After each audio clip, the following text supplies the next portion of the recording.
Bonjour, ici Claudine Chauveau-Tardif, bienvenue aux Nouvelles locales.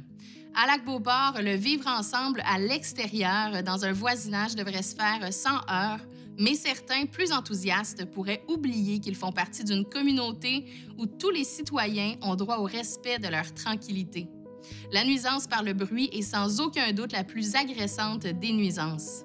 Réfléchissez au fait que la musique a tue-tête, de même que les parties dans votre cour ou encore sur le bord de votre piscine pourraient nuire à la tranquillité de vos voisins. Et comme l'indique l'article 2.6 du règlement municipal 660 sur les nuisances, constitue une nuisance et est prohibé le fait par toute personne d'émettre ou de permettre que soit émis tout bruit perturbateur produit par un instrument de musique ou un appareil destiné à reproduire ou à amplifier le son, de même que la production d'un spectacle qui trouble la paix ou la tranquillité des personnes ou d'une partie des personnes qui résident, travaillent ou se trouvent dans le voisinage.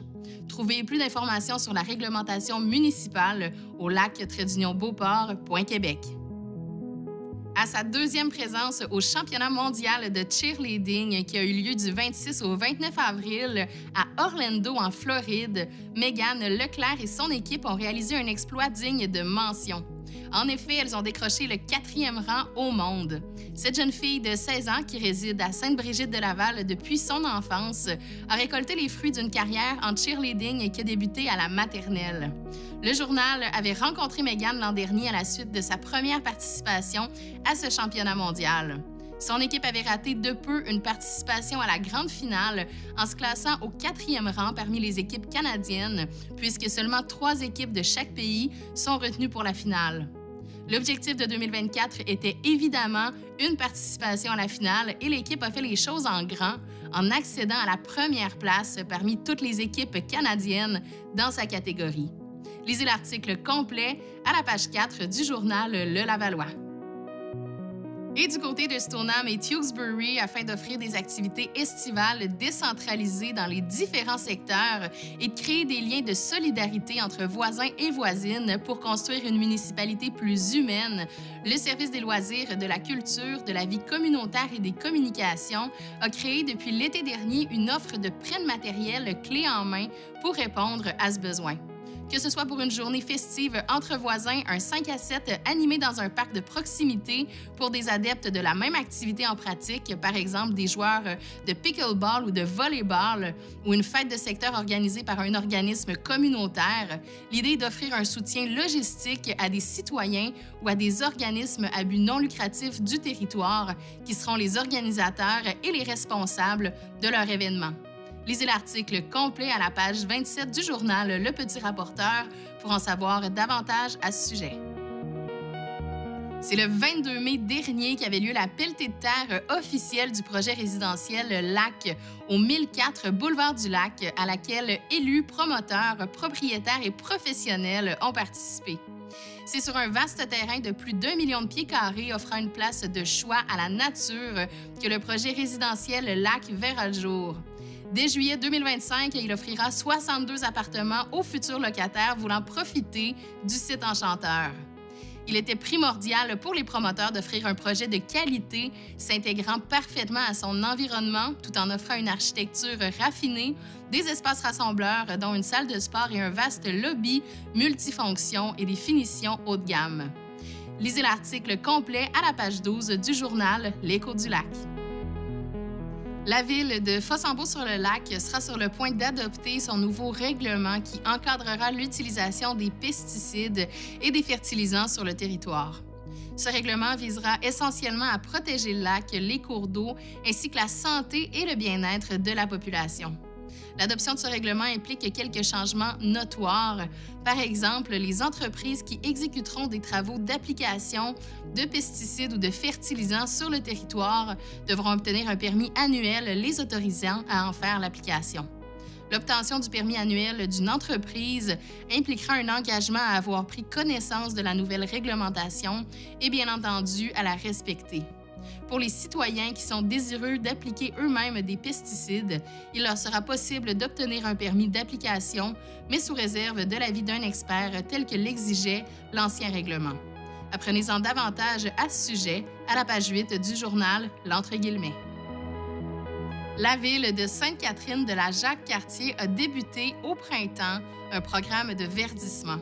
Le programme consiste en la plantation d'arbres en devanture de résidences dans l'emprise des rues situées dans des quartiers ayant moins de canopée urbaine. La phase 1 du programme se déroulera sur les rues de l'Alizé, du Ponant et du Mistral. Au total, ce sera 80 arbres qui seront plantés. Le programme est réalisé en collaboration avec l'organisme collectif Canopée. 1 à 2 arbres seront plantés selon s'il s'agit d'un terrain en angle ou non. Les arbres sont plantés dans l'emprise et l'arrosage et le suivi de ceux-ci seront assurés les 2 premières années par la Ville afin d'assurer le succès de la plantation. En plus d'enjoliver les propriétés, les arbres apportent des services écosystémiques qui amélioreront la qualité de vie dans la municipalité en favorisant le rafraîchissement de l'air ambiant et l'amélioration de la qualité de l'air. Lisez l'article complet à la page 6 du journal Le Catrinois. Le service des finances de la ville de Shannon souhaite rappeler aux citoyens que la date limite pour le 3e versement des taxes municipales est le mardi 6 août 2024. Rappelons qu'il est possible de payer votre compte de taxes en ligne, un mode de paiement qui est simple et rapide. Il suffit de s'inscrire au dossier citoyen Voilà à l'aide du bouton Dossier citoyen disponible sur la page d'accueil du site Internet de la Ville afin de recevoir votre compte de taxes électroniquement. En utilisant le nouvel onglet Paiement des taxes situé sous l'onglet Propriété, il vous sera possible de faire un paiement préautorisé à partir de votre compte bancaire. Pour toute question, vous pouvez contacter le service des finances au 418 844 37 78 ou par courriel à client@shannon.ca. Vous obtiendrez plus de détails à la page 3 du journal Shannon Express.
Pour la deuxième année de l'entente de partenariat territoire en lien avec les collectivités, 4 projets de la MRC de la Jacques-Cartier se sont démarqués et ont obtenu une bourse. Maxime Boudreau obtient 18 000 $ pour réaliser une œuvre cinématographique explorant la région natale d'Hector de Saint-Denis-Garneau en mettant en lumière l'importance de ce poète et de son rapport avec la modernité. Ariel Degary reçoit 5 500 $ pour l'écriture d'une œuvre de fiction historique sur l'histoire des Marais du Nord dans l'objectif d'y créer un spectacle déambulatoire. Julie Perrault récolte 5 500 $ pour réaliser une résidence de création en danse flamenco. Et Diffusion culturelle SBDL obtient 21 000 $ pour présenter le Festival à deux têtes, un événement festif et culturel à Sainte-Brigitte-de-Laval qui accueillera des artistes dans un milieu naturel d'exception. Félicitations aux artistes et à l'organisme boursier. C'est ce mardi 25 juin que le transport collectif de la Jacques-Cartier passe en mode estival. Voici un rappel des principaux changements. D'abord, l'accès à tout le réseau de transport collectif est entièrement gratuit pour tous jusqu'au 31 août et donc seul le passage sur le réseau du RTC sera à se procurer. Les résidents peuvent profiter davantage d'allées et de retours de Québec. Les usagers ont aussi droit à une meilleure interconnexion avec le RTC, leur donnant ainsi accès à une multitude de destinations. Les trajets sont modifiés pour la plupart des parcours, permettant, entre autres, une plus grande fréquence. Une connexion directe entre Stoneham et Tewksbury, Lac-de-Lage et Lac-Beauport, un nouvel arrêt à la station touristique du Chêné. C'est aussi une façon de se déplacer pour venir s'amuser dans la Jacques-Cartier, notamment à Sainte-Brigitte-de-Laval et à Sainte-Catherine de la Jacques-Cartier. Pour tous les détails et les heures, visitez le tcjacquescartier.com.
cette semaine, nous vous proposons 3 annonces du babillard de ccap.tv.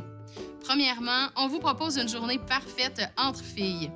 La journée débutera par une séance de yoga de 45 minutes guidée par une professeure certifiée. Ensuite, l'équipe de Bike Skills vous offrira des cliniques de vélo de montagne adaptées à votre niveau. Les boîtes à lunch sont incluses et vous pouvez réserver vos places dès maintenant sur sentierdumoulin.com.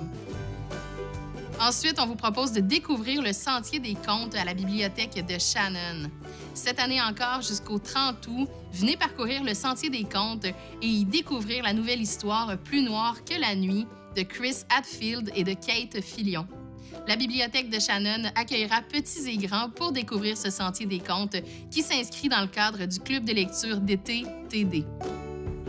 Et finalement, tous les mardis, suite à la marche hebdomadaire du club de poussettes de Lac-Saint-Charles, qui part à 10 h du stationnement du 530 rue de l'Age, venez placoter et vous poser avec un bon café de 11 h à midi.